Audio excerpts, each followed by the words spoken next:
Do you know what is an honest to God amazing film? In This Corner of the World. Absolutely fantastic. The visuals alone are above and beyond a lot of other stuff that's coming out. If you ever get the chance to watch it, I seriously recommend that you do.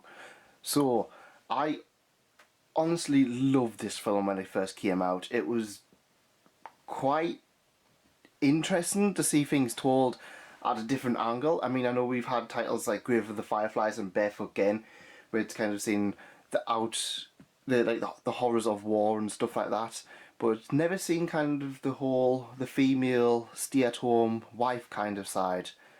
And honestly, it is an absolute fantastic film that I would recommend anybody who loves animation to watch. So of course I had to buy the Nendoroid. Oops. So yeah, we've got In This Corner of the World Nendoroid Suzu from Good Smile Company. This is number 840 in the Nendoroid range, and eagle-eyed viewers will actually notice that she is significantly smaller than a lot of the other Nendoroids on the market. That's a little bit of a spoiler for another day. So why is this? Because, quite simply, you do not get nearly as much with her as you do in some of the others like Umaru or Darkness or many other characters. And honestly, that brings her at a little bit of a budget price. Like most Nendoroids, she's got the whole box, windowed box with stuff in, she's got her name plastered on there. So it's quite a I think they've actually went out above and beyond to try and get this out. It would honestly, if you told me that there would have been In This Corner of the World Nendoroid when I went to see it, I would not have believed you. It was something that as soon as I saw it, I was just like, I have to get it. I can't see it being a hugely popular one either. I don't know why. I mean, like you said, it's a fantastic film, and I recommend everybody go see it. I can't recommend it enough, and I will keep seeing that over the course of this this unboxing. So let's get Suzu out, shall we? So Suzu comes with a pretty standard figure. Obviously she comes with all the normal arms, the normal, as you can see. Her outfit is pretty simple because, let's face it, it's a simple outfit. It's more based on real life than the over-the-top outfits that we see in pretty much every single anime series. She comes with some unique features. I really like the hairstyle that they managed to do with her, and she comes with a removable ponytail.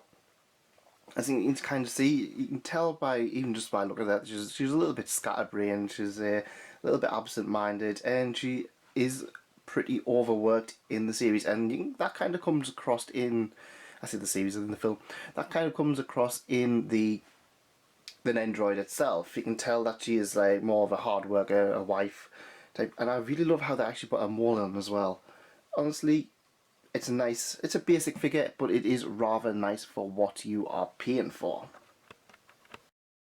Another feature that she gets is she gets a little bit of a confused look. I really like how she's got the sweat drop and the blushing smile as well. It's a nice little extra.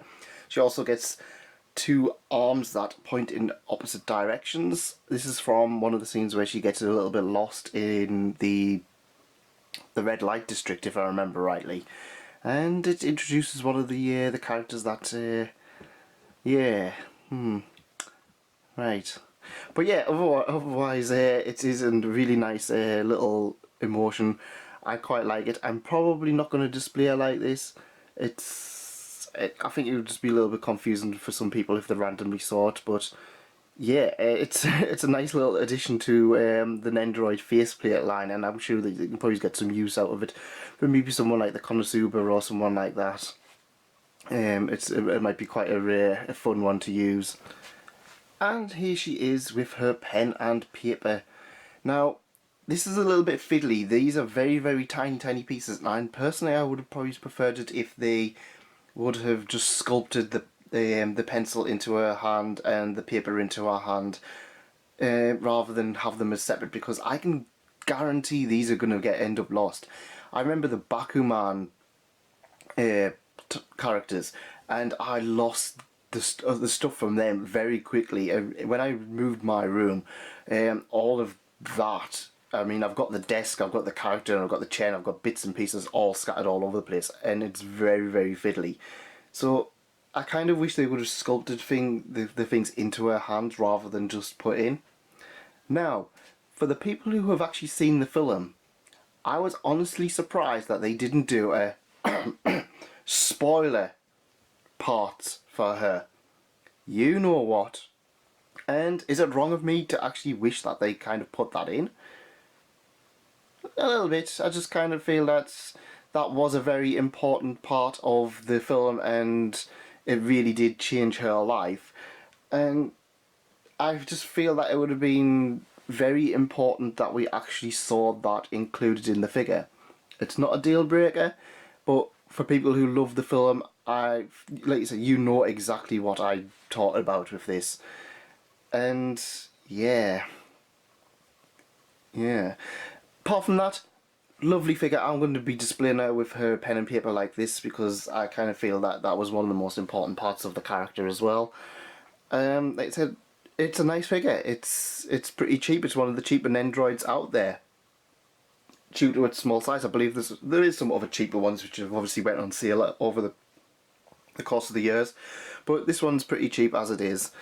If you like the film, if you love the film, and you want a figure of it, you can't go much wrong with this. For me, it's a recommendation. Yeah. Did you enjoy that?